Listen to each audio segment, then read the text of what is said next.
Iya. Ariski. Iya. Mutoharto.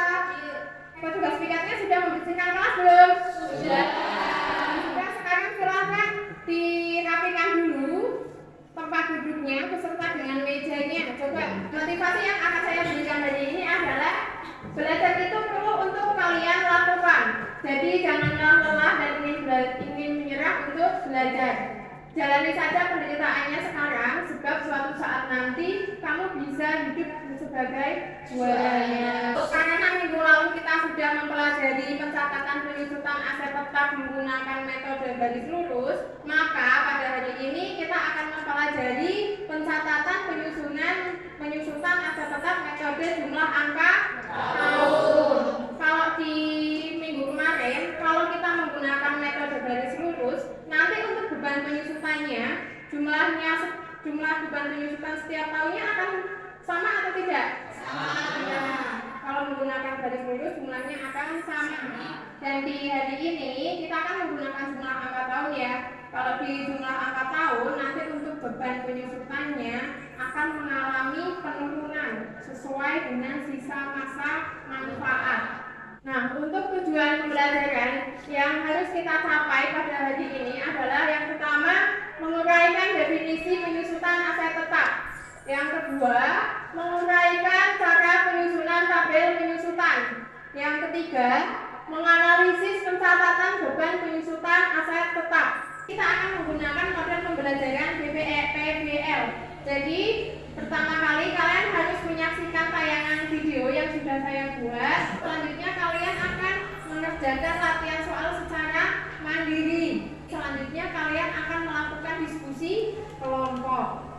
Dan untuk penilaian yang akan saya berikan pada materi hari ini berupa penilaian pengetahuan dan juga pengetahuan penilaian keterampilan.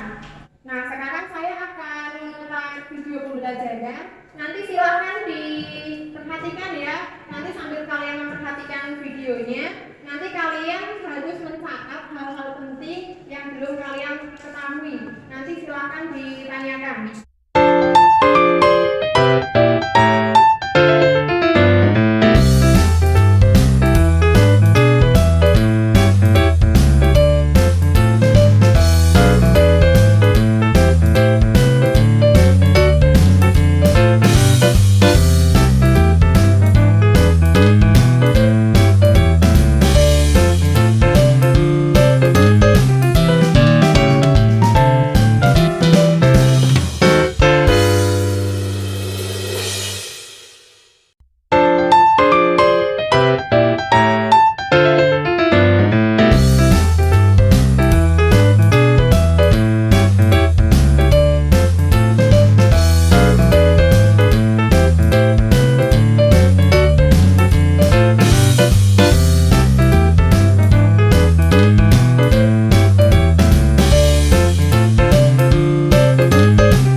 Dengan teman kalian untuk membahas tentang video pembelajaran yang tadi saya putar. Lalu nanti kalau sudah silakan kalian bertanya.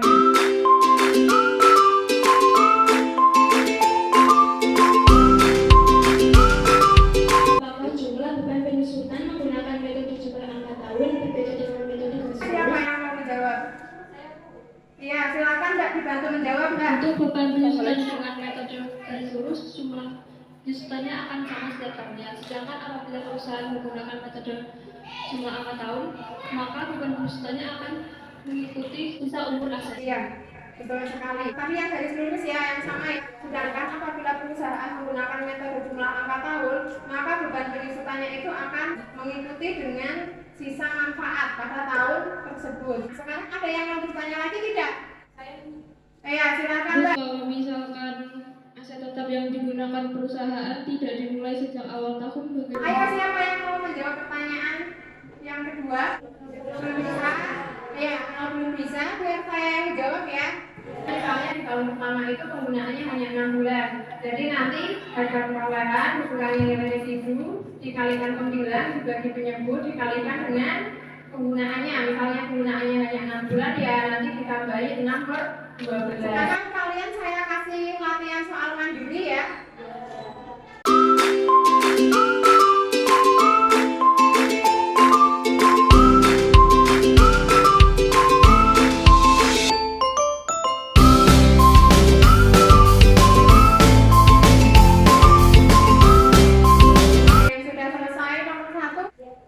Silakan Mbak, maju ke depan.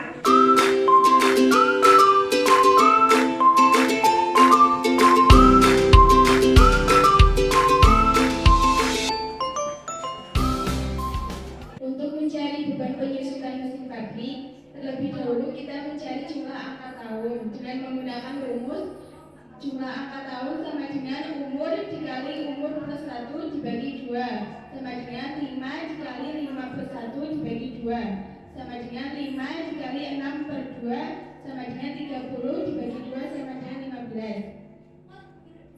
Untuk mencari beban penyusutan tahun 2020 sama dengan 200 juta dikurangi 50 juta dikali 5/15 sama dengan 50 juta. Jadi caranya kalau kita mau menghitung beban penyusutan menggunakan jumlah angka tahun, pertama kalian harus menghitung penyebutnya terlebih dahulu ya.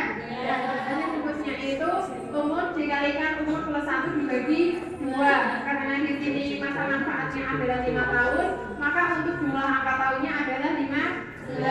Lalu kalau sudah, kalian masukkan ke dalam rumusnya. Dan di sini untuk beban penyusutan tahun 2020 hasilnya itu 50 juta. Untuk beban penyusutan tahun 2021 jumlahnya 40 juta. Beban penyusutan tahun 2022 jumlahnya 30 juta. Untuk tahun 2023 jumlahnya 20 juta dan tahun 2024 jumlahnya 10 juta. Nah, sekarang kita lanjutkan ke soal nomor 2. Ayo siapa yang mau membacakan jawabannya? Saya Bu. Ayo silakan Mbak Putri maju ke depan Mbak.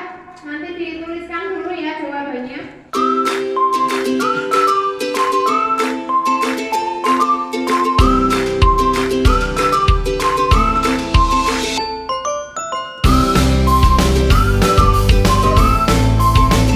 Oke, jadi untuk tabel penyusutan mesin pabriknya yaitu pada tahun 2020 beban penyusutannya sebesar 50 juta rupiah didapatkan dari 200 juta dikurangi 50 juta dikali 5/15 ketemu 50 juta rupiah.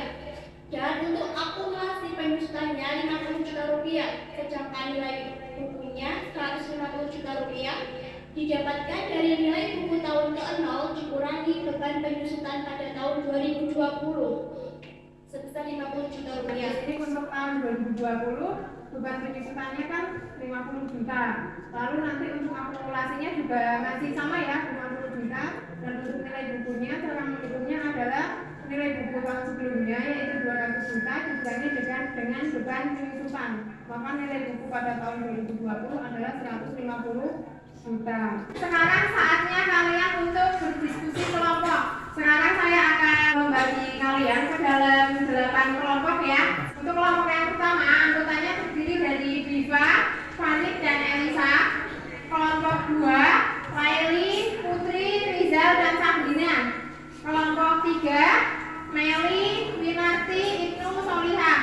Nah, sekarang silakan kalian berkumpul dengan kelompok kalian masing-masing. Saya kasih waktu 2 menit. Sudah berkumpul dengan kelompok kalian masing-masing ya? Kalau sudah, sekarang saya akan membagikan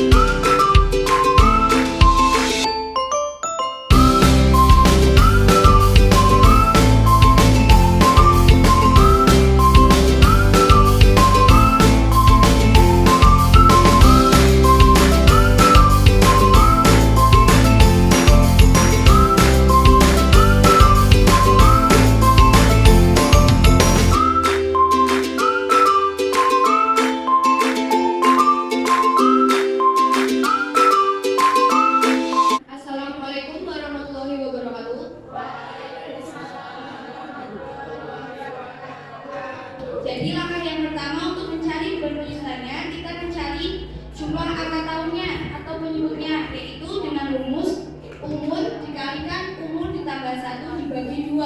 Nah, untuk PT Niagara ini membeli mesinnya masa manfaatnya 5 tahun. Jadi 5 dikalikan 5 ditambah 1 dibagi 2, jadi 15.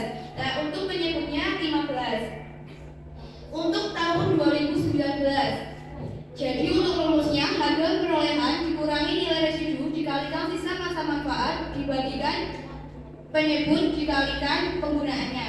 Nah, ini kan digunakannya bulan Juli. Jadi kita tambahkan 320 juta dikurangi 20 juta dikalikan 5 per 15 dikalikan 6 per 12 sesuai masa penggunaannya.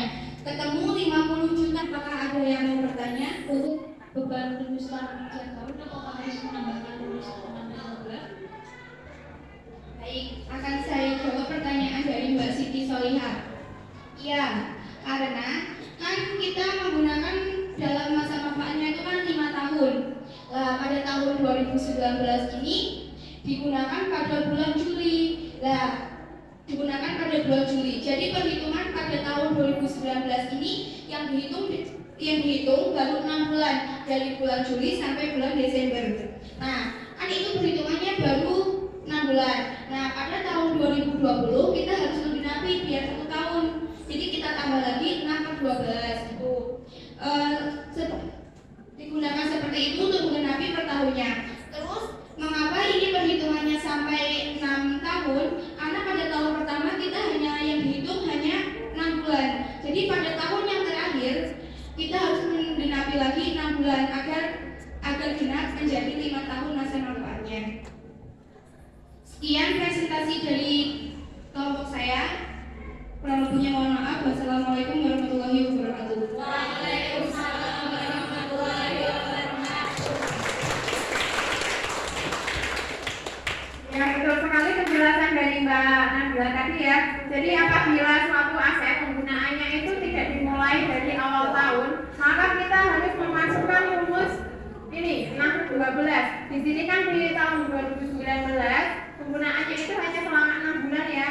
Jadi kita harus memasukkan rumus beban penyusutan aset tetap menggunakan jumlah angka tahun, kan rumusnya ini ya, harga perolehan dikurangi nilai residu dikalikan sisa masa manfaat dibagi dengan jumlah angka tahun, lalu dikalikan lagi dengan penggunaan pada tahun tersebut. Kalau di tahun 2019 itu hanya 6 bulan, jadi ditambahin rumus 6/12. Lalu untuk kekurangannya kita selesaikan di tahun 2020. Jadi nanti untuk hitungannya mulai dari tahun 2020 sampai dengan tahun 2023 itu ada 2 kali hitungannya.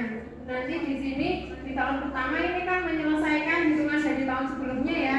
Nah, nanti dari bulan Januari, berarti kalau ini Januari ya yang hitungan kedua ya. Nah, dari bulan Januari sampai dengan bulan Juni kita menyelesaikan untuk hitungan tahun yang berikutnya. Kalau tadi ini di tahun pertama kita menggunakan 5/15, di tahun berikutnya kita menggunakan 4/15 karena sisa manfaatnya hanya tersisa 4 tahun. Seperti itu caranya.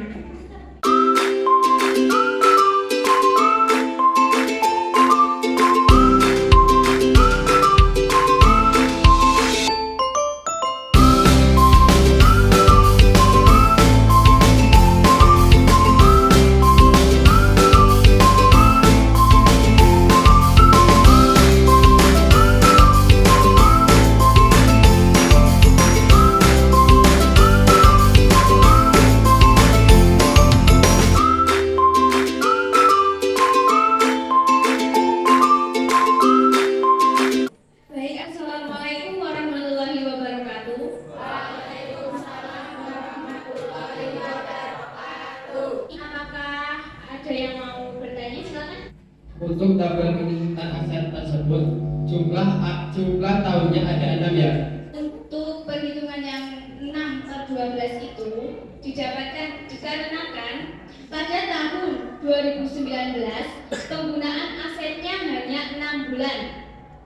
Jadi yang sisa 6 bulannya itu kita catat di tahun 2024 supaya masa manfaatnya itu genap 5 tahun. Demikian yang dapat saya jelaskan, kurang lebihnya mohon maaf. Wassalamualaikum warahmatullahi wabarakatuh. Waalaikumsalam warahmatullahi wabarakatuh. Betul sekali yang tadi dijelaskan oleh Mbak Siva ya. Jadi kalau misalnya suatu aset penggunaannya itu tidak dimulai dari awal tahun, maka nanti untuk tabel penyusutannya, walaupun masa manfaatnya itu 5 tahun, nanti tabelnya menjadi 6. Karena di sini di tahun pertamanya itu kan hanya 6 bulan ya. Kalau kita hanya menghitung sampai dengan tahun 2023, ini kan umurnya baru 4,5 tahun ya. Jadi yang setengah tahunnya kita selesaikan di tahun 2024. Saya akan mengajak kalian untuk membuat kesimpulan. Ayo, siapa di antara kalian yang mau membantu saya untuk membuat kesimpulan? Ayo, silakan Mbak Tiwa. Saat berusaha menggunakan metode jumlah angka tahun, maka beban penyusutan per tahunnya akan menurun sesuai dengan nilai sisa masa manfaat. Cara menghitungnya, harga perolehan dikurangi nilai residu dikali sisa masa manfaat dan dibagi dengan jumlah angka tahun. Ya, betul sekali ya Mbak Diva ya. Terima kasih ya. Jadi kalau kita menggunakan metode jumlah angka tahun, untuk perhitungan beban penyusutannya itu akan menurun sesuai dengan sisa masa manfaatnya. Nah, bagaimana pembelajaran yang sudah kita lakukan hari ini? Apakah sudah bisa diterima materinya? Sudah. Karena kalian kan tadi sudah saya suruh untuk latihan soal saja sudah bisa mengerjakan ya. Lalu kalian saya suruh untuk berdiskusi kelompok juga sudah bisa mengerjakan juga. Berarti kalian sudah bisa menerima materi yang saya berikan pada hari ini. Di LKPD itu kan ada soal pilihan ganda dan juga ada soal menjodohkan. Nanti silakan kalian kerjakan di rumah dan dikumpulkan di awal pembelajaran. Dan minggu depan kita akan mempelajari materi mengenai pemeliharaan aset tetap. Nanti silakan kalian baca dulu materinya yang ada di handout supaya pada saat pembelajaran kalian sudah memiliki sedikit gambaran. Nah, sekarang ayo kita tutup dulu pembelajarannya. Ada mati, right.